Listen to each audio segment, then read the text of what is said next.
What's going on, you guys? It is Monday, June 10th, I believe. It's the beginning of the week of the SCCA event.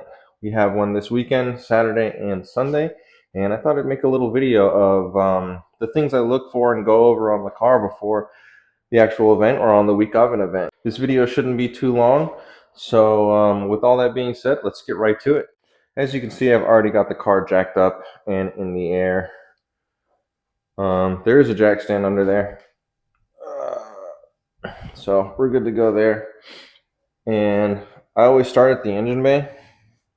So I obviously check all my fluids, my engine oil. I've been keeping an eye on the radiator since it is the most recent thing that I have put in here, along with the spall fans. Again, temps have been amazing. Driving it around normally, it cools right down. These fans really do push some air, or pull some air, I guess, technically. And keep the radiator and the coolant temp and the engine temp nice and cool. The intake temps are actually a little bit better because of it too. The engine's running a little cooler, so that's great. Hopefully that holds up and carries through to this weekend. But yeah, I take a look on the surface. Everything looks nice and dry. Everything looks good. Nothing looks out of the ordinary or out of place, which is exactly what we want. Yeah, it's looking really good. This belt even looks decent. It's not too old if I remember right.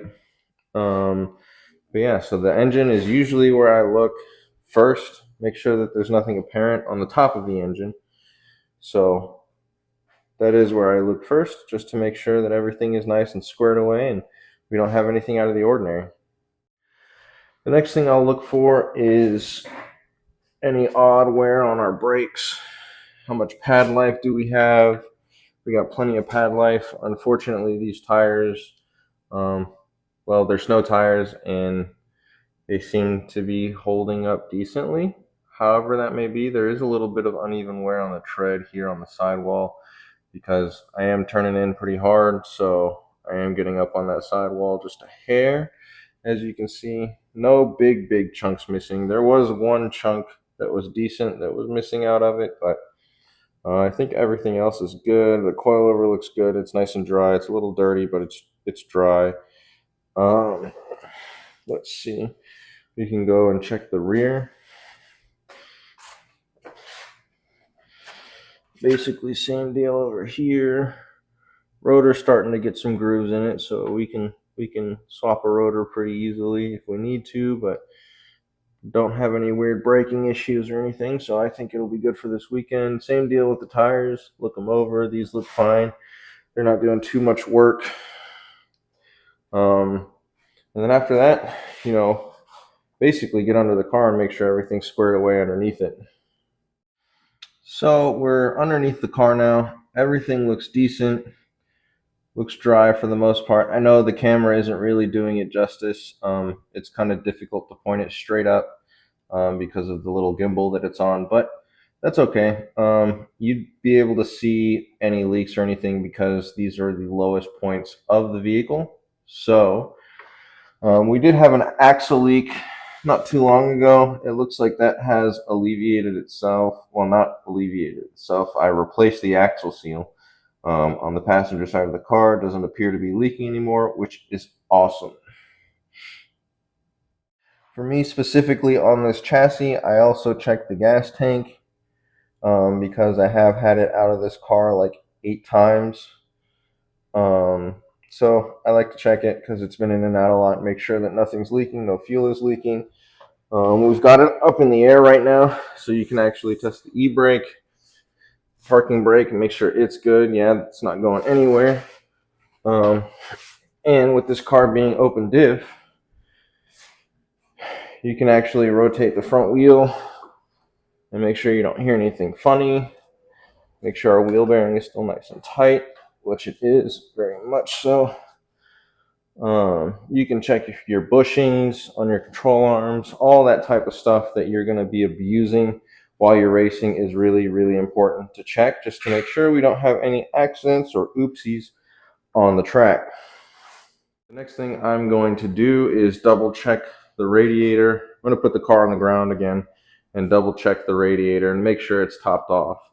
Might have to let it cool down, might not. I do have this Circuit Hero radiator cap that actually you can push that button on and relieve the pressure, and it'll go back into the overflow. So that's really nice to have, because then I can open the coolant system while it's hot, but I can relieve the pressure on it. So it's awesome. With the car back on the ground, I can now check the coolant level, make sure that it's okay, check the oil level again, and then probably check the oil level again. And did I mention you should check your oil level?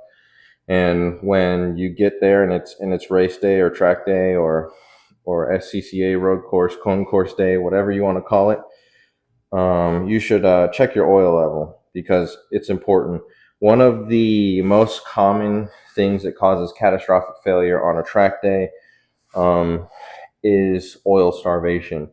And if you're not running any sort of baffled or trap door pan, or have money, so then you have a dry sump system or an AccuSump. If you don't have any of those things, my recommendation is to honestly overfill your oil pan by a quart, so that even when the oil is sloshing around in the pan, the oil pickup is never going to see straight air. It will see oil all the time. I checked the oil level off camera. We are good. We're about halfway up on the stick.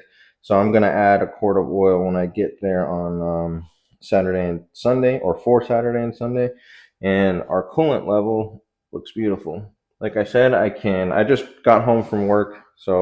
But with this Circuit Hero oil or radiator cap, I can just push that on the top and relieve the pressure. And the extra coolant that's going to come out just goes into the overflow, and we're good to go pretty much. But yeah, looks like our coolant level is great. So that's awesome to see. It's nice to see that this radiator is holding coolant and holding temp just like it should. I will say, if you are tracking your car, at least your main radiator hoses, your upper and your lower, your big ones, at least, get silicone hoses, or you can do the nice fancy -16 or -20 AN lines, braided in AN lines if you want to, but I highly suggest silicone uppers and lowers, because I've run the stock ones and they get soft really, really quick if you're tracking the car often, which will eventually lead to you blowing a radiator hose, and that's definitely no fun on track or on the street. Or just in general, because me personally, I don't know about you guys, but me personally, I don't like bleeding the coolant system. Period. I honestly don't like to deal with fluids, because they just get everywhere and they make a mess. But if you know what you're doing, you won't make a mess. I didn't make a mess, obviously. I kept the garage floor pretty clean when I replaced the radiator in this, and same thing when I change the oil. Like, I keep my fluids nice and neat and clean, because I don't want them all over myself. And for anybody wondering, what coolant do I run in my Honda? That's it. Yes, I am that guy that uses pretty much only OEM coolant in these Hondas. That one does say used, as you saw, because that's the spare jug. The coolant's not that old that's in it. It's still good. But I will take basically that entire box with me when I go run the car. This is just like a quick grab box along with the jack. There's the oil that I run in this. Haven't had any issues out of it whatsoever. No low oil pressure. I need to put the oil temp gauge on it so that I know how hot the oil is actually getting. Because the plan in the long run is, for the longer tracks, I will need to add an oil cooler, and I need to figure out how big of a cooler I need. So I need to figure out how hot the oil is getting right now. There's not really much else to go over in the car. We could go over in the interior, the steering wheel, the shifter. Awesome shifter. I know I've said that a bunch, but nice, clean, crisp shifts, and I love it. It's awesome. All the gears are there, and you can shift confidently with the shifter. I love it so much. But yeah, we can also check my electronic power steering in here. Yep, still there, still works. But that's really There's about it that we need to go over on the inside. There's not a whole lot. There's the wideband gauge that was working. I don't know if I caught it on camera, but it was working. That's going to pretty much wrap it up for this video. There's not a whole lot else that I need to go over in this car because it's naturally aspirated, so there's really not a whole lot to the engine. Um, it's just the engine and the transmission really, which is really nice. But yeah, you want to make sure that you're not leaking any fluids and that you're not going to get any fluids over, whatever course or track that you're going to be running on, because that sucks for you because you're losing fluids, whatever it may be, and you're also just spraying the track down with fluids, which is not good for your fellow racers and drivers. So be mindful of that. If you've got a leak, fix it. It's as simple as that. Most of the time, it's just a simple gasket that you can just replace. Depending on where it is, it's simple. If it's a rear main, it's not as simple. But if it's your oil pan gasket, like, come on, replace it. But yeah, that's pretty much going to wrap it up for this video. And, keep wrenching and keep racing.